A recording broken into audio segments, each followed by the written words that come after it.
Universidad ng Pilipinas. Paaralang ipinangalan mula sa ating bansa.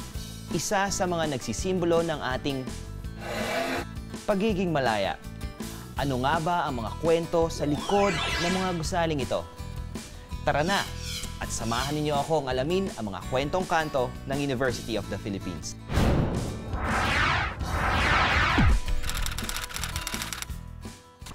Matapos matalo ng mga Amerikano ang mga Espanyol noong 1898, ang pagkakaroon ng isang kumpleto, secular at libreng school system ay isa sa prioridad ng mga Amerikano ng panahong ito. Kaya naman napagdesisyon ng simulan i-establish ang University of the Philippines. Mula sa utos ng dating Pangulo ng US na si William McKinley, ipinatupad ang free primary instruction. Ang pangunahing medium of instruction ay Ingles. At dahil may kakulangan sa mga guro, 500 at siyam na guro pa ang ipinadala mula sa Amerika. Dahil sa bisa ng Act 1870 ng First Philippine Legislature o ang University Act, na-establish ang UP noong 1908. Ang tawag pa dati sa UP ay University of the Philippine Islands. Ang act na ito ay naglalayong mag-provide ng advanced literature, philosophy, science and arts, professional and technical training. Naglalayon din ang act na ito na magkaroon ng 100,000 piso para sa mga gusali.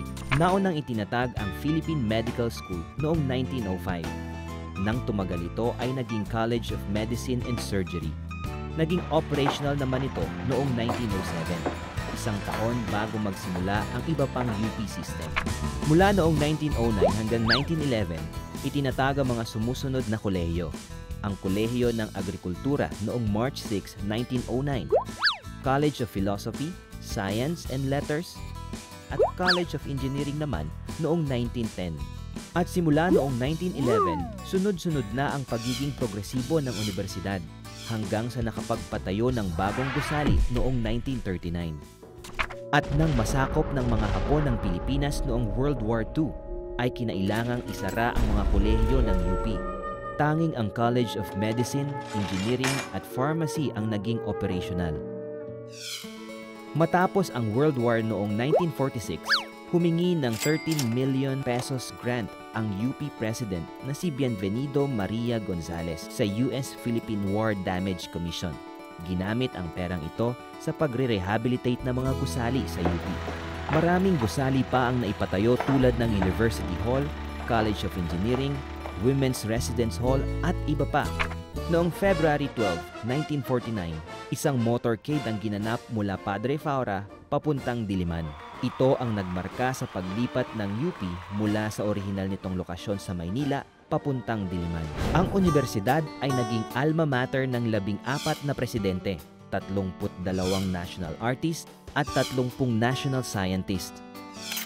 Bilang state university, nakakatanggap ng subsidy ang paaralan mula sa gobyerno, kaya ang mga estudyante nito ay tinatawag na scholar ng bayan.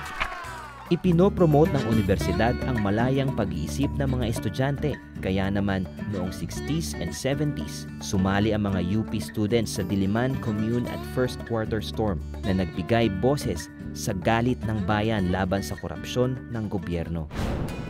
Ano man ang pinaglalaban, sino man ang kalaban, edukasyon ang pangunahing armas natin.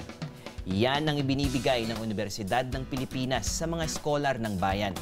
Matalino at malayang pag-iisip.